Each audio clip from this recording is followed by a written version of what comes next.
हम निषाद पार्टी के कई बार कैडर में गए हैं। उनके विचारों को सुनने के बाद मुझे ये लगा कि संजय निषाद वास्तव में हम लोगों के समाज के भगवान हैं, मसीहा हैं। लेकिन उनका दोहरा चरित्र हमारे सामने आ गया। जब जब उन्होंने हमके बुलाया दिल्ली, हमने पूरे खर्च किया, पूरे समाज के प्रति जितना भी हो सका हमने वो पार्टी के लिए किया।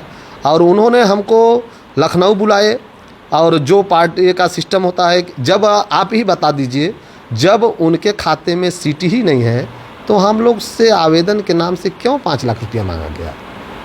सबसे पहले तो उनको ये कन्फर्म करना चाहिए ना कि बीजेपी से निषाद पार्टी में गठबंधन है, तो पहले सीट तो होना चाहिए, इसके बाद आवेदन का पैसा लेना चाहिए ना। आवेदन के नाम से उन्होंने पैसा लिया। इसके बाद हमसे कहे कि आप प्रयास करते रहिए, मेहनत करते रहिए, आप जितना ही मेहनत करेंगे आपको टिकट मिलेगा। हमने, आपको पता है हमने क्षेत्र में कितनी मेहनत की। आपको ये भी पता है कि सर्वे रिपोर्ट भी हमारे पक्ष में गई थी, LIO रिपोर्ट भी हमारे पक्ष में गई, जितने भी सर्वे थी सब हमारे पक्ष में ही गई थी। लेकिन ऐसी कौन सी परिस्थिति आई कि मेरे टिकट को काट दिया गया? विश्व सूत्रों से भी पता चला है कि हम लोगों का सौदा किया गया है, टिकट नहीं काटा गया है। हम लोगों को हाईलाइट, हम अपने ही समाज को हाईलाइट किया जाता है, और जैसे ही हाईलाइट समाज हो जाता है वो कुछ करने की योग्य होने लगता है तो इन्होंने बेचने का काम करते हैं। सर, आपने कब निषाद पार्टी ज्वाइन किया बसपा छोड़ के, और कितना कितना पैसा खर्च किया, कहाँ कहाँ बुलाया गया इसके लिए? हमको सबसे पहले दिल्ली बुलाया गया। प्रदेश सचिव बाबूलाल ने हमारे आवास पर आए और उन्होंने कहा कि डॉक्टर संजय निषाद ने आपसे मिलना चाहते हैं, क्या आप मिलेंगे? हम कहा क्यों नहीं, हमारे मुखिया हैं, हम मिलेंगे उनसे। उन्होंने हमको दिल्ली आमंत्रित किया। 2 तारीख को हम लोग दिल्ली 2 को दिल्ली गए थे, 2 जून को।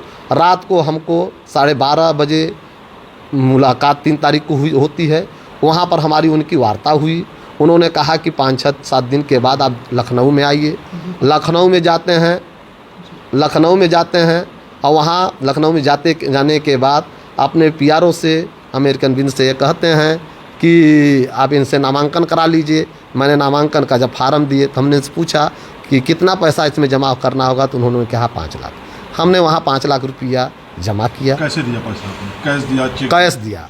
हमने 5 लाख रुपया उनके पत्नी डॉक्टर संजय निषाद की पत्नी को हमने कैश 5 लाख रुपया दिया, आवेदन किया। इसके बाद हमको फिर बुलाया गया दिल्ली।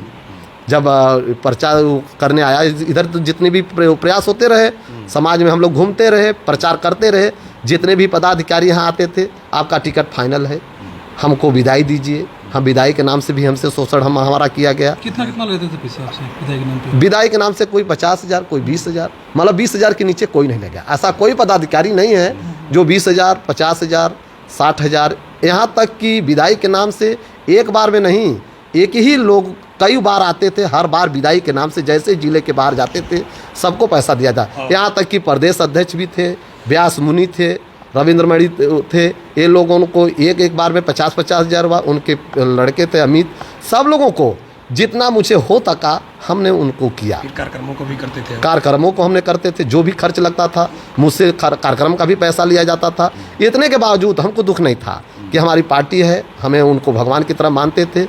लेकिन स्थितियाँ ये बनी कि 18 तारीख को हमको फ़ोन करके 12:28 पर रविंद्र मणि का फ़ोन आता है कि महामहिम आपको संजय निषाद ने दिल्ली बुलाने के लिए बोले हैं, आप तत्काल चले जाइए।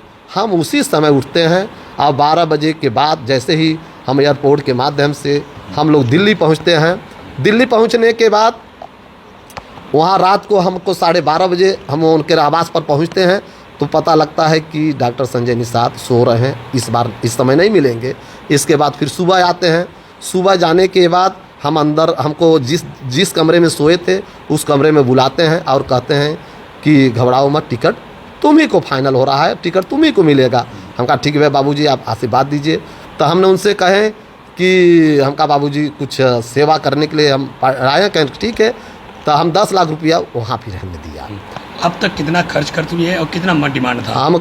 हमको खर्च में तो हमको लगता है कि यदि कुल हम कल कल ये भी ओपन कर देंगे और सारे लिखित दे देंगे, लमसम लेकिन हमको लगता है कि 50 के ऊपर हमारा खर्च हो चुका है। अच्छा, कितना मांगे थे कि टिकट के नाम पे? कितना पैसा टिकट नाम से हमसे यही कहा गया था कि 2-2 करोड़ रुपया, उनके पीआरओ के माध्यम से हमको फ़ोन आया कि 2 करोड़ रुपया लगेगा। हमने कहा ठीक है, 2 करोड़ रुपया लगेगा, ठीक है। तो हमने उनसे कहा कि दिल्ली लेकर आओ। हमने कहा कि दिल्ली हम इतना पैसा लेकर नहीं आ पाएंगे, जहाँ कहिए मैं ट्रांसफ़र कर दूँ, और जो मेरे पास पैसा है एयरपोर्ट के माध्यम से इससे ज़्यादा पैसा लेकर नहीं जा सकते थे। हमने 10 लाख रुपया वहाँ ले गए थे और 10 लाख रुपया वहाँ दिए थे। इसके बाद उन्होंने हमसे उनके लड़के परवीन ने हमको सुनील बंसल से मिलवाए। आपके पास फ़ोटो वायरल भी हुआ होगा। उन्होंने मेरे हाथ को पकड़ा और इतना ज़बरदस्त पकड़े और लगभग 5 मिनट तक पकड़े रहे। हमको यह भरोसा हो गया कि टिकट मेरा ही है। और आप लोग सूची देख रहे होंगे, उसमें जो सूची निकली है, सुचित्रा मौर्य जो मझवा का सीट है, ओवर राइटिंग दिखाई नहीं दे रहा है। सारे मीडिया बंधु को भी पता है। मैं सभी क्षेत्रवासियों को सर अभी बताइए, जैसे नामांकन आज एक मिनट। सर आज तो सुष्मिता मौर्य ने बीजेपी से नामांकन किया, क्या विरोध आप करेंगे या उनका समर्थन करेंगे, या फिर क्या इफेक्ट पड़ने वाला है उनके चुनाव पर? चुनाव पर यही इफेक्ट पड़ेगा, जिस तरह से हम लोगों को यह पार्टी ने धोखा दिया है हमारे समाज को।